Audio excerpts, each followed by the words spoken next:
answer in just one statement would be, I've seen what women can do. I've seen what women can do when they're empowered. Well, there are some folks here at Life Point Church that may know your faces, may know a little bit about your stories. But for those of you who don't, today on Midweek, I have my friends Henok and Ashley. Henok is the CEO and founder of Carry 117. It's an organization that exists to empower women and support their families. And my friend Ashley here is the director of middle school strategy at Orange. She's also the co-author of the book called The Art of Group Talk, and she is also the executive director for Carry 117. Thank you guys so much for being here on Midweek. Thank you so much for having us. It's a pleasure to be here. We're honored to be here. Well, thank you. It's an honor for me. To start off, I was wondering if you guys would be willing to talk a little bit about your childhood. Like, how did you both grow up? Oh, love this question. We talk about this very often when we talk about our life experience. Yeah. For me personally, I grew up in Cleveland, Ohio. My parents are married. There's 4 kids. I'm the third of 4, the baby girl. Grew up in like a middle class family. We never hurt for money. That was never an issue. I grew up in a town that was like 97% white, maybe 99% white, all middle class. So everyone around me was basically just like me in a way. So I definitely had a lot of growing to do as I matured and moved to different parts of the country just to learn about people who grew up maybe a little different than me. Yeah. So. My childhood looks, I think, a little different from Ashley's. So I was born and raised in Ethiopia, Addis Ababa, which is the capital city of Ethiopia. So, my mom was a single mom. There's a fascinating story. She actually came escaping an arranged marriage from the countryside and came to the city. And she was 16 when she had me. Wow. So a single mom who was 16, who came from the countryside to the city where she didn't know anybody, not educated. So life was a little tough for me as a little boy, and for her basically as a little girl too, because she was 16. And it was not easy. It was not easy. Life was not easy for us. We struggled in a lot of ways. Putting food on the table, paying rent, and all sorts of things. So it was a difficult childhood. And then when I was 13, my mom wanted me. She's an amazing mom. It was all about me and, giving me a good opportunity and providing for me. So she wanted to send me to South Africa. That's where my dad was for a better education. And you can imagine as a 13-year-old boy who does not know English, who does not know the culture, who actually does not know about his dad. I didn't know my dad well. I've known about him. I've met him maybe a couple of times before I was 13. So to go and live with my dad in a different culture where I didn't know the language, I think it was a tough year for me, as a 13-year-old too. And then I came back to Addis when I was done with my middle school, and did my high school in Ethiopia, and that's where I did my degree, which is in business and economics,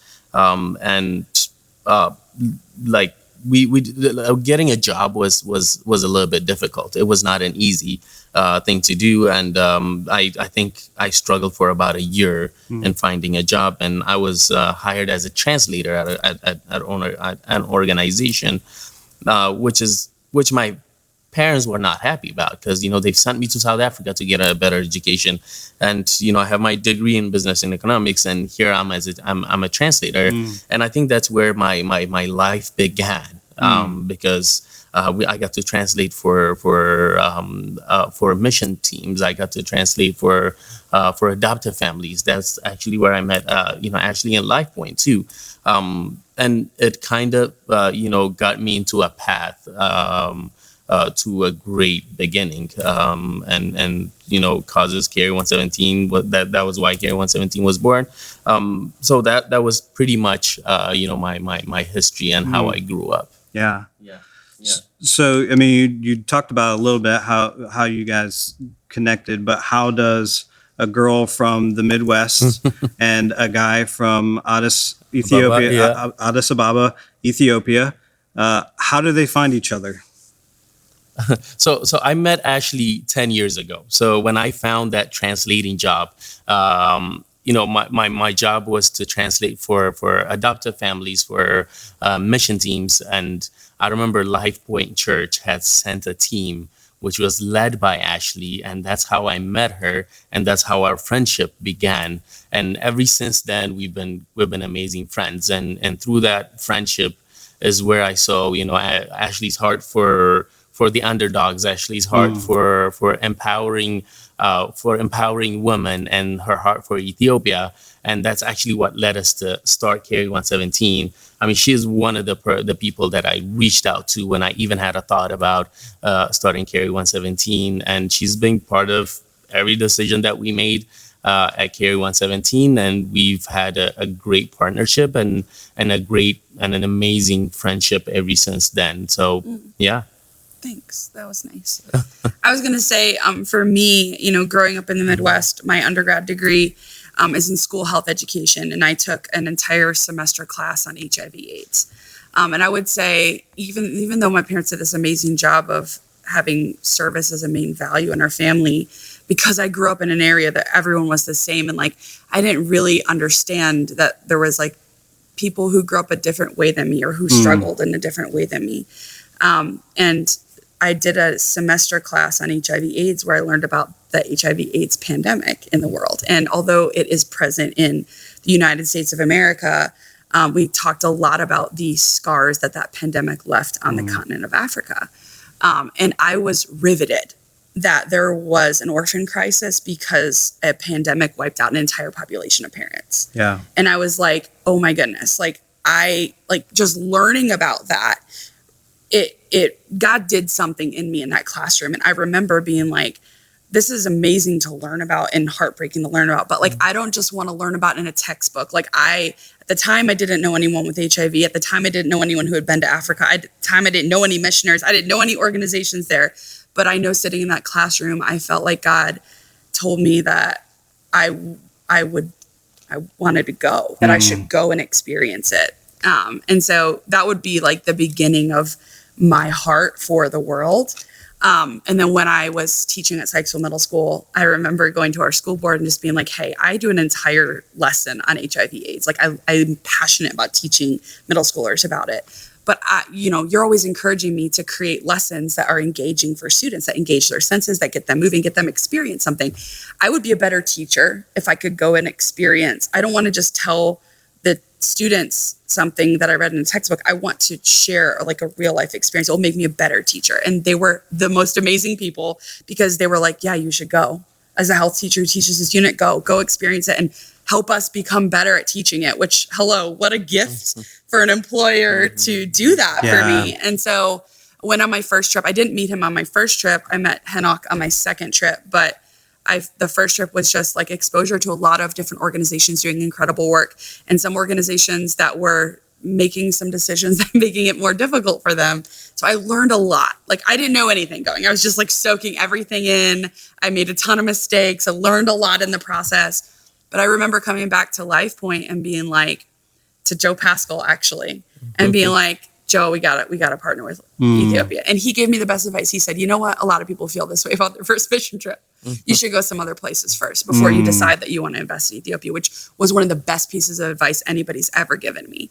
And so I did. I helped lead teams to Mexico here to build a house, to Haiti, to Kenya, to Rwanda, which are all incredible organizations. And I remember going back to Joe and he's like, is it still Ethiopia? And I'm like, I'm so glad you told me to do that, because it opened my eyes to so many different cultures and so many different ways of thinking that challenged everything that I knew. Yeah. And I remember him being he believed in my heart for it. And he was like, okay, let's go to Ethiopia. And so that was the trip we met. It was Joe Pascal, Tina and John McGinn.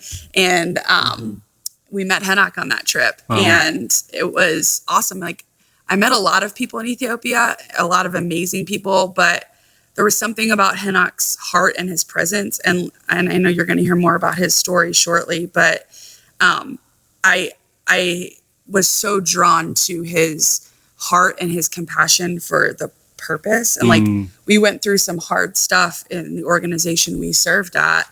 The first organization we met at was actually shut down by the Ethiopian government for various reasons. But in that, I watched his character and his integrity and how he handled things in Ethiopia with the 79 women who lost their job that day.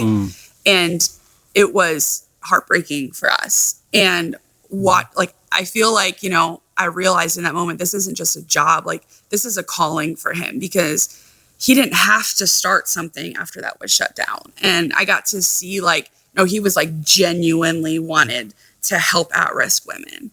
And I was like, I can get behind that, because I love empowering women. I love the underdog. There's so much I learned in all of that. All of that to say, God has gifted Henok, and he's an incredible leader, and he works so incredibly hard. And I was like, that's the kind of person I want to work with. Yeah. And I can't do this by myself. So let's go.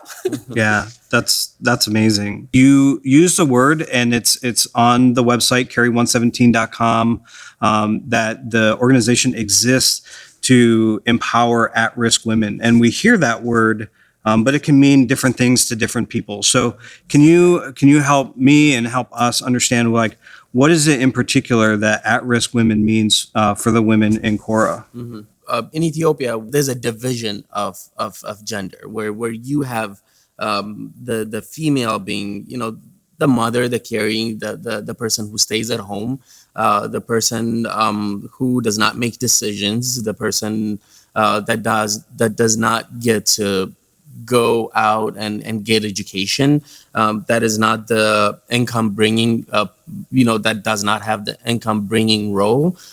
So women has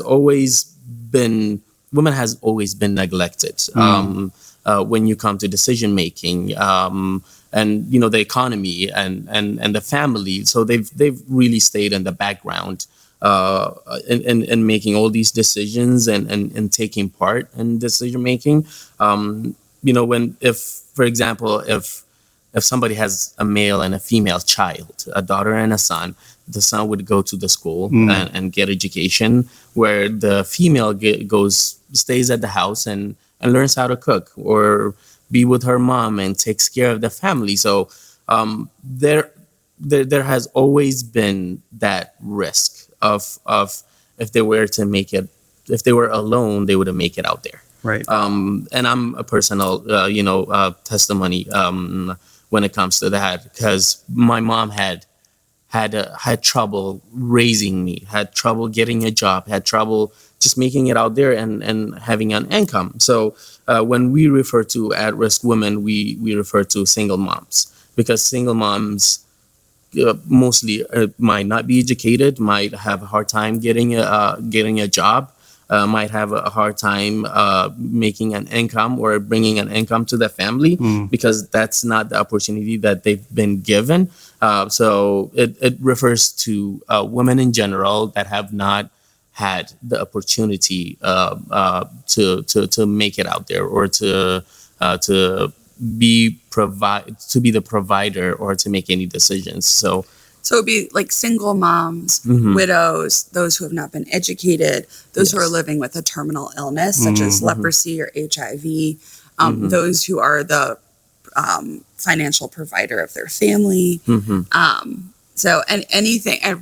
Girls who age out of the orphanage at age 17, who haven't finished school or who don't have a community to support them. So anyone who's at risk would be who we want to focus on. Yeah. So what is it about these women where you're like, I need to help? The reason why at-risk women revolves a lot around me and my story and what I'm attracted to doing. Because, like I mentioned earlier, I grew up with a single mom, and I know exactly. I was in the front row seat of of what single moms face. There's a story that I always remember when I was a kid. One of the things that we struggled with is financial struggle, and we struggled with not keeping up with the rent. So there was a time that we couldn't pay rent anymore, and amazing people. Our landlords were amazing people, and they were gracious enough to let us stay there, even though we did not pay rent. But their life also depended on an income that they had from the rent, and they finally had to, let us go and say, we can't do this anymore. You'll have to, find an alternative. So we had to leave that house. I remember it was a rainy season there. We didn't have much in the house. We had to pack up and go. And I think we had like a mattress and some of our clothing. And as we just left that house, it was a rainy day. And, I remember raining falling on us, and my mom had the mattress up on the air and trying to protect us from the rain. And there were, some good people that let us into their compound.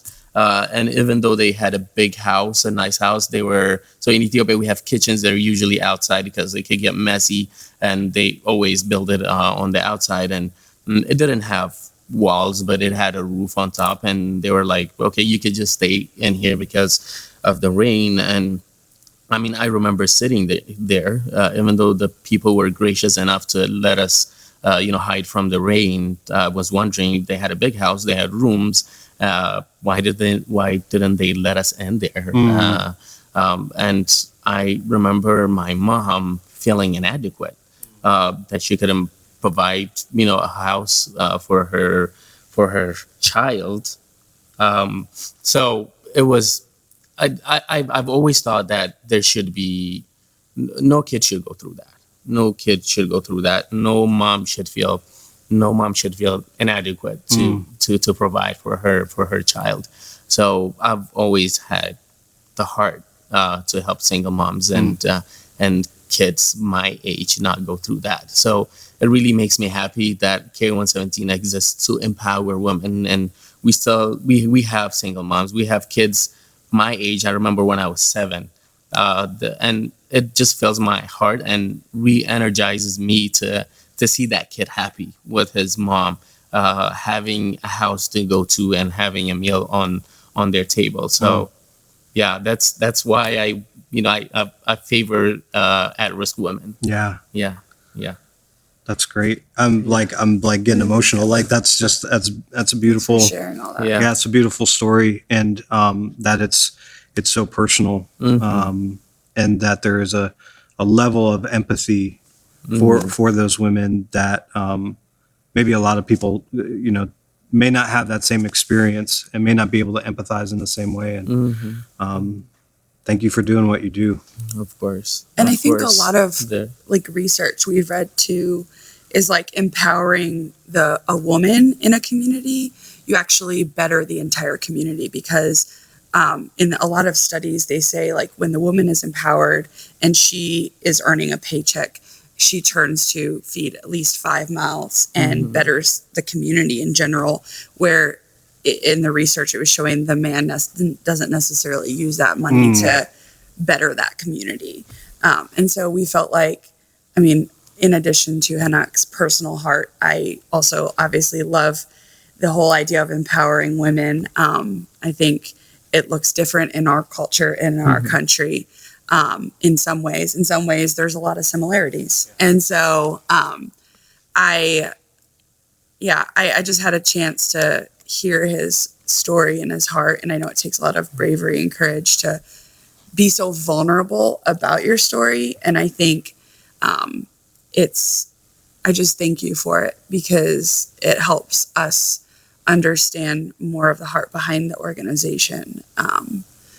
And I think we can all get behind, like, we want to see women be able to provide for their kids. Like, no kid, I mean, I can't imagine a mom having to make a decision, I'm going to have to give my kid up because I can't provide. Like, what a selfless decision. I know, I mean, I'm not a mother myself, but I know a lot of moms. I can't imagine what it would take for them to have to make that decision. And I want women to be able to send their own kids to school, to feed their own children, to save, their money and plan for their future, and have the power and the dignity to do that, and the decision-making power, and not allow something like that to wreck their life. And I'd also like to say that I know Henok's mother, and she is one of the hardest working women, and so loves Henok so much, and is thriving in life. And according to statistics, Henok shouldn't be where he is, and his mother shouldn't be where she is. And I think they are just such a picture of God's faithfulness through all of it. How did it come to be that you're like, you know what, the best thing that we can do for at-risk women is to empower them? I think my answer in just one statement would be, I've seen what women can do. I've seen what women can do when they're empowered.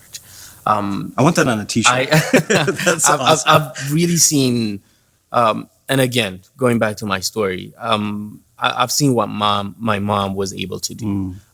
So currently, Ashley just mentioned this. She is the most hardworking person that I've ever came across. She gets up at 5 a.m, comes home at 10 p.m, and she's working. She owns a small traditional clothing store in Ethiopia, and she's known in the community for everybody would come to her to get their traditional outfits. She's currently building an apartment building.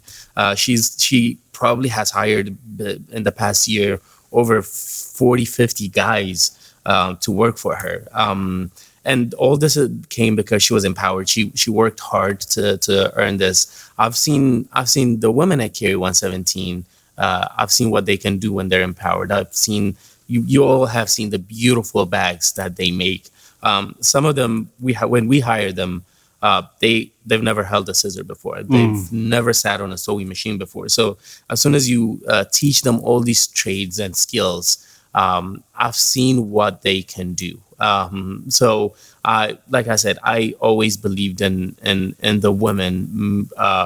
If they're provided with the right platform and empowered, they could do miracles. They're one of the stories that I really love at K117 is the story of Alim, who I remember a couple of years ago called me into her kitchen, and she used to be on the street. She lived on the street for 15 years. How she made money was just asking people for money and asking people for food. And I remember her telling me that they call me Henny in the compound. So she was like, Henny, I fed people. I fed people for the very first time in my life.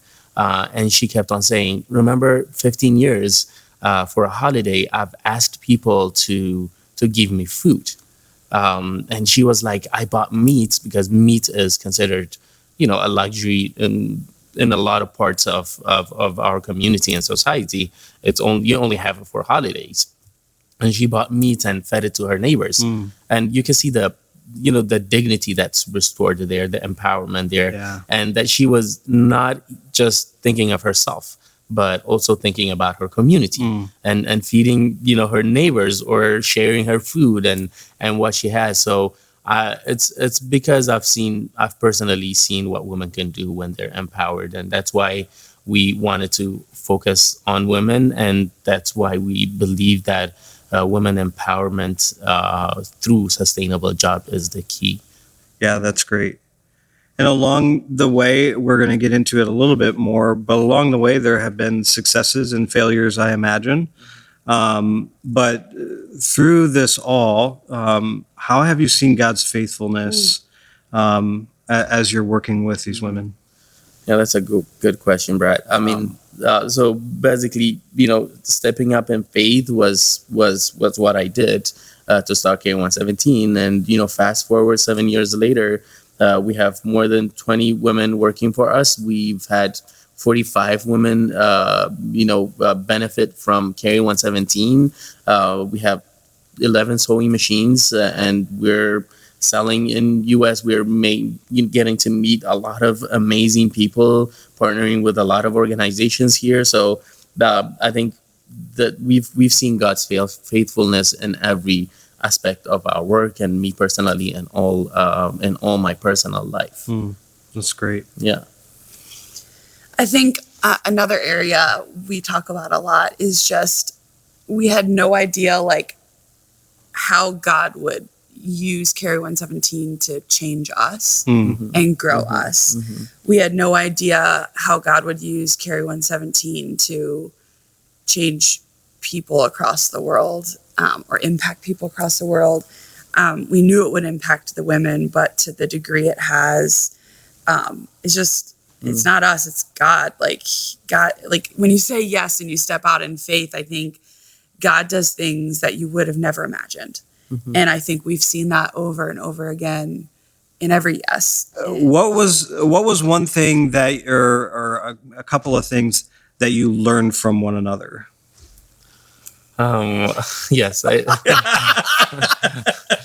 Yeah, I love this question. Like we talked about, I believe we're totally, two different people running an organization, and I think that's what makes K117 strong is you have these two people coming from a different cultures. I mean, we have 20 plus employees back in Ethiopia, and we have more than 15 people that are volunteers on this side.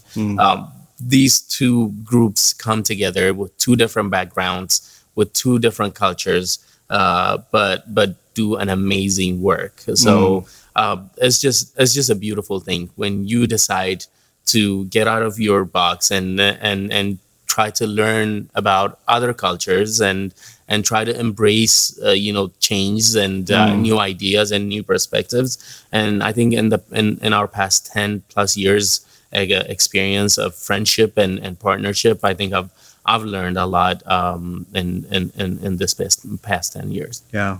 And I would add to that, I mean, these are our favorite conversations because it is wild how much culture influences everything. And so there will be times like it starts to get tense between us as we're, co-parenting this organization called Carry 117. And then it's like, we'll stop and be like, wait, is this like a cultural difference? Like, what did you think I meant by that? And, and it often leads back to that very thing. But I would say, and growing up in an area where there weren't a lot of people different than me, there's been nothing more sharpening for my faith than my friendship with Henok. I would encourage everybody to be friends with someone who grew up in a different context, in a different culture, because not only has it sharpened me, it's taught me about my own culture by learning about his culture. Like, I didn't have language to explain my culture before I learned about another culture. And it's taught me more about a God who's a God of all nations, not a God of America. Yeah. And I'm more in love with God than ever before because I see God so much bigger than just the way that I see the world. Yeah. If you guys had a time machine, you could go back in time to when Carry 117 started, knowing what you know now, what's something that you would go back and tell yourself, do not change this. This is absolutely amazing. And then what's something you would tell yourself, don't do that? Yeah, Let's start with the positives. Yeah, positive is a good place to start. In the 7 years of experience, what I'm most proud about, and what I go back and say we made the right decision is focus. I've worked the previous organization that I worked at. We made 6-7 types of products. We made scarves, we made necklaces, we made rags, we made bags, and just so many things that we were able to make. But when we started Carry 117, we were like, okay, we have to pause and focus at one thing and be good at one thing. We know that there's awesome people making other products, but let's just concentrate at one thing and be good at it. So we chose bags. Not a lot of people in Ethiopia make bags. So we wanted to be different, and we wanted to do that. And in my past experience, the greatest business people or the greatest uh, products that focus on one thing and be good at one thing.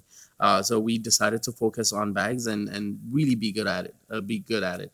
Not only it helps us create good products, but it also helps the women be good at one thing and be proud of it. Yeah. It's different when you try to teach a woman how to make a scarf, how to make a necklace, how to make a bag.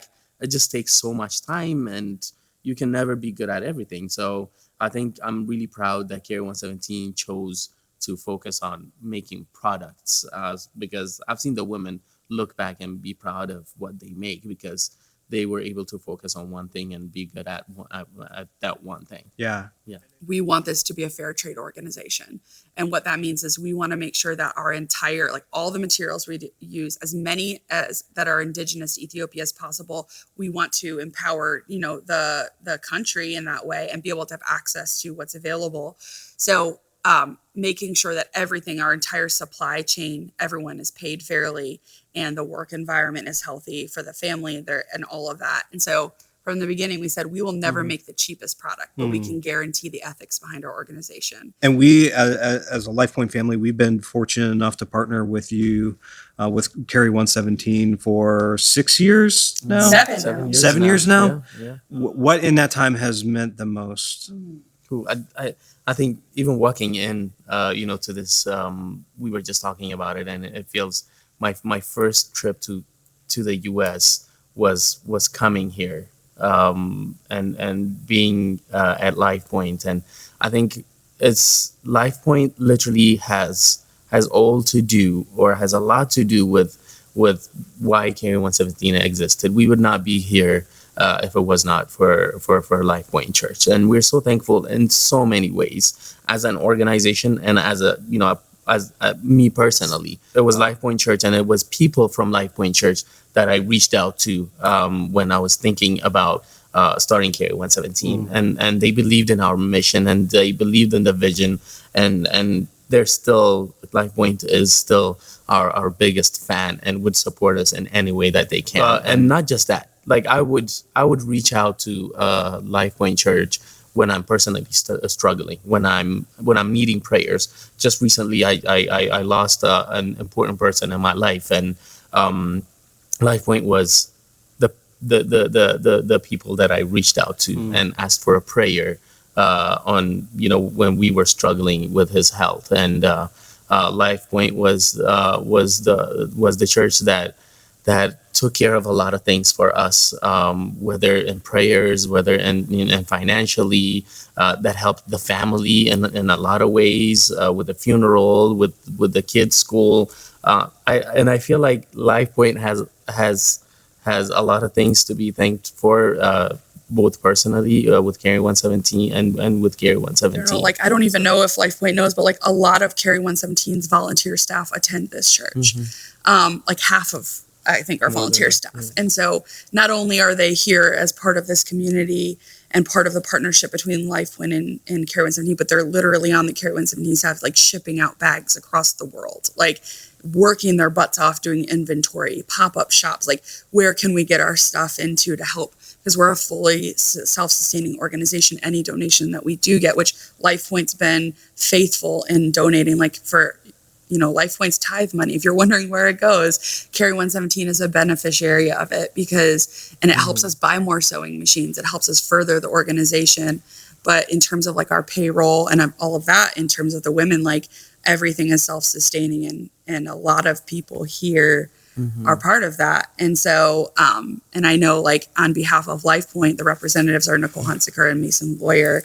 Every month they message us before they go to their go-to meeting and ask hey, what do you need prayer specifically on? What is the need? And so I would say this church as a whole has done an awesome job of being a partner, not just someone who sends teams, not just someone who sends checks, but someone who genuinely is invested on a weekly basis in what's going on across the world. And I'm so proud to be have my story of intersected with this church professionally and personally. So forever grateful. Yeah. we're kind of coming to the end, but I want to kind of connect people a little bit more. So maybe somebody's listening today, and they want to find out more information, or they want to get connected to what Carry 117 is doing. Where would you point people to? I'd say carry117.com, which is our website, or on any social media channel, Instagram, Facebook, YouTube. We're all over there. But if you're interested in getting more involved or learning more about the organization, you can reach out to us on any of those channels. You can DM us, or there's a form on our website if you're interested in a possible future trip to Carry 117 to go check it out for yourself. That's great. Well, and to close, I want to say congratulations, because you guys just got accepted as what is it? I want to get it right. The World Fair Trade Organization. You just got accepted. Yes. So That's the one thing that we've been excited about, becoming a World Fair Trade certified organization. I think there's only 4 or 5 organizations that are World Fair Trade certified in Ethiopia. So we're humbled and honored to be part of that organization. It took a long time. It took us more than 3 years to be part of that, because there was an ongoing assessment about our finances, about who we hire, what we pay, what incentives that we give, where we get our materials. Are those places fair trade certified? It's an ongoing. I mean, I remember the first couple of months were filling out a 17-page intense questions. So and everything's not just short answer, but long answer. Or attach this report and attach this report. Yeah. So we finally did come part of a World Fair Trade organization, and got accepted and are certified. So that has been very exciting for Carry 117. Which opens a huge network of people. Like, a lot of organizations will look at that, and find people to partner with, people to purchase from, because people care about the ethics behind the organizations they're purchasing from. Yeah. And so I think it's going to be really good for the future of our organization. We've always been fair trade, but we weren't certified until recently because of the process is so long. Right. And so I know you worked really hard, and the team in Ethiopia worked really hard. And shout out to Cheryl Deja, because she helped us get that application and all the things together. So forever grateful. And it also opens us up to, putting their logo on our stuff. Yep. Things like that. So very excited about it. That's great. Well, congratulations. It's a lot of hard work that you put in to arrive there. And I want to thank you both so much for being on this episode of Midweek. It's just such an honor to have this conversation. And I know, as a LifePoint family, we're cheering you on. We're praying for you. And we're looking forward to seeing all that God does and continues to do through you both, and in you both, and through your organization. So thank you again for being here. Thanks so much for having us here. It's been fun. It's been super fun talking to you. Yeah. We're honored to be here. Awesome. Well, thanks, guys.